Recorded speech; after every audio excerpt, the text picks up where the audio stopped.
Bonsoir à tous les amis et bienvenue à Lens Rivera pour ce choc en retard de la 32e journée de Ligue 1 qui va opposer l'OGC Nice au Paris Saint-Germain. Je suis accompagné de mon journaliste préféré Paul Vinel qui sera là pour Reading Radio et je suis là pour le compte de Radio Fréquence Méditerranée. Donc, grosse affiche ce soir, on est très content d'être là au bord de la pelouse. On espère voir du spectacle au début, c'est ça qui nous importe ce soir. Complètement, un véritable choc ce match en retard avec des enjeux clairs pour ce match, vraiment marquant pour la fin de saison. On commence par le côté OGC Nice avec évidemment cette place, aller chercher cette troisième place. La Ligue des Champions, on le sait, Nice qui sera assuré de terminer 5e et d'être qualifié pour la Ligue Europa. Mais là, pour les Rouges et Noirs, l'objectif c'est très clairement la Ligue des Champions. Il leur reste 2 matchs de finale et ils peuvent le faire, Paul. Oui, à partir de ce soir, contre une belle équipe du Paris Saint-Germain, malgré quelques absences, on y reviendra un peu plus tard, mais il y a vraiment moyen pour l'OGC Nice de performer ce soir. Et on le rappelle sur le niveau du classement, que Nice peut revenir à 1 point de Brest et de Lille. On rappelle Brest qui est 4e avec 58 points, Lille qui a aussi 58 points, mais qui a une meilleure différence de but que Nice. Et voilà, les Niçois sont dans la peau du chasseur et peuvent aller chercher cette 3e place. Et oui, c'est très important en plus pour l'OGC Nice, pour la confiance de gagner contre le champion de France, qui a fêté son 12e titre il y a quelques jours. Donc l'enjeu est de taille ce soir. Et puis on le rappelle, l'hymne de la Ligue des Champions qui n'a retenti qu'à une reprise, c'était dans les phases de barrage contre le Napoli, on s'en rappelle. Mais Nice qui n'a jamais disputé la Ligue des Champions, ce serait une première historique. Ce serait une grande première pour le club et même pour les supporters qui attendent ça avec impatience. Donc voilà, c'est un enjeu clair pour ce match ce soir. Et côté parisien, Paul, quels sont les enjeux? Alors les enjeux, c'est très simple. Déjà, ça va être une équipe qui va être un petit peu remaniée de la part de Luis Enrique. À savoir que Kylian Mbappé, Ousmane Dembélé ne sont pas présents ce soir. Ce sont un petit peu les grosses têtes d'affiche qui sont absentes pour cause de blessures. Donc là, on essaye peut-être de prévoir un petit peu le départ de Kylian Mbappé au vu de la saison prochaine. Donc ce soir, Luis Enrique va tenter une nouvelle composition. On a hâte de voir ça dans quelques minutes. Et puis la composition qui va bientôt tomber, donc on verra ça avec impatience. Exactement, et côté niçois, on le rappelle aussi, Nice qui doit conserver sa série d'invincibilité avec 5 rencontres qu'ils n'ont pas perdues. Effectivement. Et donc une très belle série. Et en plus, on le sait, ces confrontations entre Nice et Paris, c'est souvent de belles rencontres. On sait, Nice a battu à 2 reprises le PSG, mais Paris… Sur les 5 derniers matchs, voilà, Paris a gagné 3 fois. La dernière en date, c'est en Coupe de France, en quart de finale, où le PSG s'est imposé 3-1 au Parc des Princes. Et là, donc, le Paris Saint-Germain, qui, je le rappelle, prépare aussi la finale de la Coupe de France le 25 mai prochain à Lille, contre l'OL. Exactement, voilà, merci Paul pour ces mots. On va enchaîner évidemment avec le point médical pour ce choc de ce soir, avec quelques absents côté parisien. Effectivement, on l'a dit tout à l'heure, Kylian Mbappé qui est gêné à l'ischio-jambier gauche, donc qui n'a pas fait le déplacement, tout comme son compère Ousmane Dembélé, le Français qui a été touché au genou contre Toulouse dimanche dernier. Et donc voilà, aussi il y a Randal Colomwani qui a été victime d'une béquille à l'entraînement hier. Donc voilà, il est préservé par le coach Enrique en vue bien sûr de la finale de la Coupe de France. Et puis voilà, il y a aussi Nuno Mendes et Achraf Hakimi qui ne sont pas présents, qui n'ont pas fait le déplacement. Alors on y reviendra peut-être un peu après. On se pose des questions sur ces absences, effectivement. Et côté niçois, côté rouge et nord, on le rappelle, seul Sofiane Diop est absent, il souffre d'une blessure au pied. Mais sinon, tout le monde est là. On se pose des questions aussi sur le côté droit, avec est-ce que Farioli va titulariser Lotomba ou Antoine Mendy. En tout cas, l'effectif niçois, sur le plan physique, est bien mieux que les Parisiens, à mon avis, ils sont tous là. Effectivement, puis tu l'as dit aussi, Antoine Mendy qui a fait de très belles performances ces derniers matchs, qui serait donc peut-être préféré à Jordan Lotomba. Tout à fait, on le rappelle, cette envie niçoise d'aller chercher un résultat ce soir, elle a été retranscrite en conférence de presse. Alors je vous rappelle, avec notamment ces mots de l'entraîneur des Aiglons, Francesco Farioli, qui a averti sur le fait qu'on s'attend à une équipe de Paris qui n'a pas encore fini sa saison, qui ne sera pas en vacances, je cite. Et pareil pour J.C. Todibo qui a souligné cette envie de gagner ce soir et cette envie de donner la chance à Nice de jouer la Ligue des Champions. Les intentions sont claires ce soir. Donc très très gros enjeu à la fois pour les Niçois mais aussi pour les Parisiens, puisque ça va permettre également aux remplaçants d'Achraf Hakimi, de Nuno Mendes et même de tout le collectif parisien de pouvoir gagner des points auprès du coach espagnol. Donc enjeu de taille ce soir dans ce match. Alors les compositions d'équipe qui vont tomber d'une minute à l'autre, mais au moment où on enregistre ce direct, on peut déjà donner la compo probable, on le sait, avec côté niçois. On s'en rappelle notamment une grosse équipe, une équipe type quasiment. Là, le seul point d'interrogation reste évidemment la présence de Lotomba ou d'Antoine Mendy.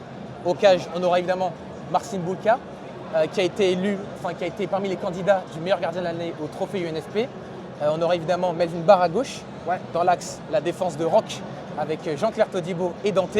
Au milieu de terrain, on se pose la question, mais normalement nous aurons Morgan Sanson, Kefren Thuram, Et peut-être Pablo Rosario ou Youssouf Ndaï, on se pose la question. Voilà, on se pose la question, mais on aura la réponse voilà, dans quelques minutes. Et puis voilà, pour revenir sur les déclarations de Luis Enrique en conférence de presse, il a dit « Ce qui m'apporte, c'est de savoir qui veut vraiment porter ce maillot et se battre pour ses couleurs. » Donc les intentions sont claires pour le coach du Paris Saint-Germain, c'est de montrer ce soir un beau visage qu'il n'y a pas eu forcément à Toulouse, avec la défaite 3-1 où il a décrit ce match comme le pire de la saison. Ouais. Donc là, voilà, l'enjeu est de taille aussi pour l'effectif parisien. Et justement, contre Toulouse, le PSG avait un peu pris l'eau en prenant 3 buts, sans s'inclinant 3-1. Effectivement. Et ce soir, le club de la capitale devra faire attention au trio d'attaque niçois, avec ce trio, on le sait, entre Terem Moffi, qui est l'attaquant de pointe évidemment, qui va aimer dévorer les espaces ce soir, vu qu'il adore les équipes contre lesquelles il y a de l'espace. Et puis Marquinhos, avec peut-être la titularisation de Beraldo ou de Milan Skriniar, c'est quand même assez faible niveau rapidité. Et donc ça permettrait, voilà, comme tu l'as dit, à Terem Moffi de pouvoir profiter de ces espaces-là. Et puis parlons aussi de peut-être Jérémy Boga et de Mohamed Ali Sow, qui ressemblent un petit peu à ce qu'on aurait pu voir à Dortmund avec Jadon Sancho et même Karim Adeyemi qui ont fait, si on peut dire ça comme ça, du sale un petit peu à la défense parisienne. Ils leur ont vraiment fait mal. Sur la confrontation aller-retour. Donc c'est peut-être pour ça que Nuno Mendes et Achraf Hakimi ne sont pas présents dans le groupe ce soir. Alors, je veux dire, Paul, sur cette absence d'Hakimi et de Colomani, on peut se poser des questions quand même. Avec, tu nous l'as rappelé, sa déclaration de Luis Enrique qui veut des joueurs à fond, qui veulent mouiller le maillot. Voilà. Et suite à cette déclaration, le Parisien révélait que selon eux, Achraf Hakimi et Colomani seraient titulaires côté droit, ils ne sont pas dans le groupe. Ouais. Est-ce qu'on peut se poser des questions? Est-ce que ça cloche?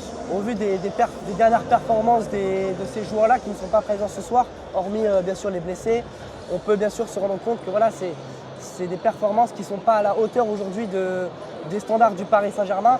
Et donc c'est tout à fait normal qu'aujourd'hui ils ne soient pas dans le groupe, puisque Luis Enrique, je le répète, a demandé à ce que les joueurs soient impliqués, qu'ils mouillent le maillot. Et donc même en ce qui concerne la Ligue des Champions et les demi-finales, Achraf Hakimi était en deçà de ce qu'il peut produire en règle générale, Nuno Mendes aussi. Et donc c'est peut-être dû à ça le fait qu'ils ne sont pas dans le groupe ce soir. Tout à fait, Paul. Et en plus, côté niçois, point très important avant le match, c'est qu'on a peut-être droit à des au revoir.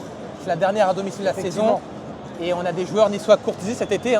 Je pense notamment évidemment à Kefren Turam, qui est notamment courtisé par la Juventus, on le sait, avec un intérêt et peut-être un transfert qui aura lieu autour des 15-20 millions d'euros, selon les premières informations sur le mercato d'été.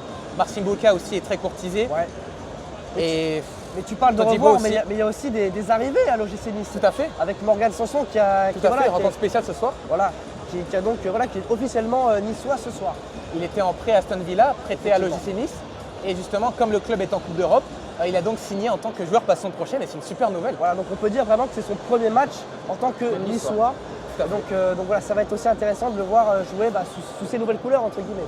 Alors on rappelle aussi cette rencontre, elle a un caractère un peu spécial, c'est la dernière de la saison à Allianz Riviera, comme elle l'a souligné, qui sera quasiment plein ce soir. Ouais, on attend près de 35 000 spectateurs, ça va être magnifique.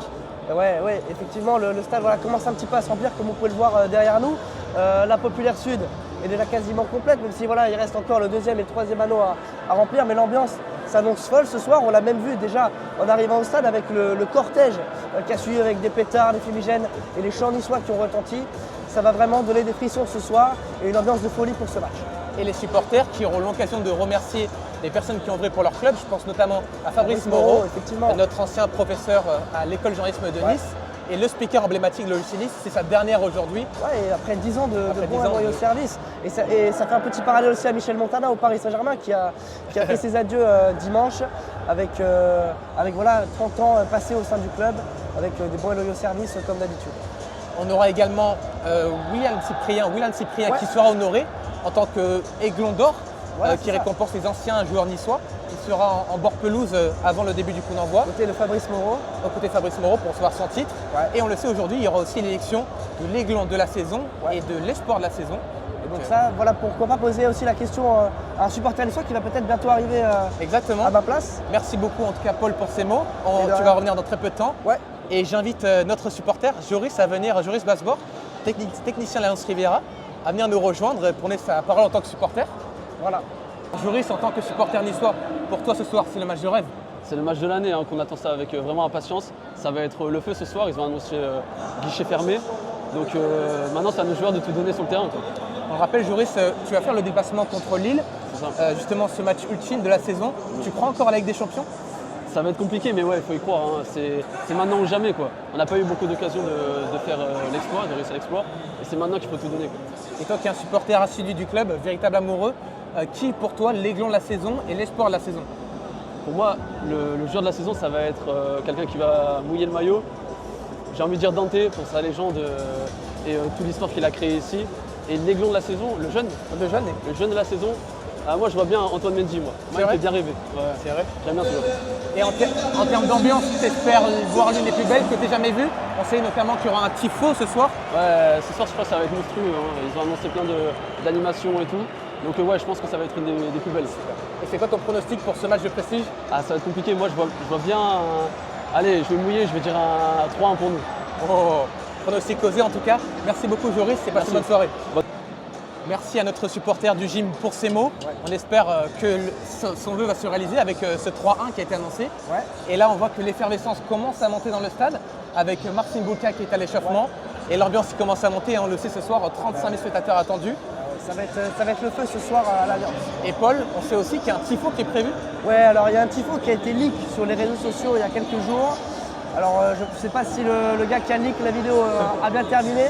D'après les dires de certains supporters, on espère qu'il va bien. Mais voilà, tifo ce soir qui s'annonce être grandiose. Donc on verra ça voilà, dans quelques minutes. On est à vraiment 50 minutes du coup d'envoi, donc ça commence un petit peu à monter. Bah écoutez, en tout cas les amis, merci de nous avoir suivis. C'est la fin de ce live d'avant-match. Merci à toi Paul. Et merci à toi Nathan. Et de rien, je remercie aussi évidemment Radio Fréquence Méditerranée et Racing Radio de nous avoir permis d'être ici ce soir et passer un bon match. Merci à vous. Tous.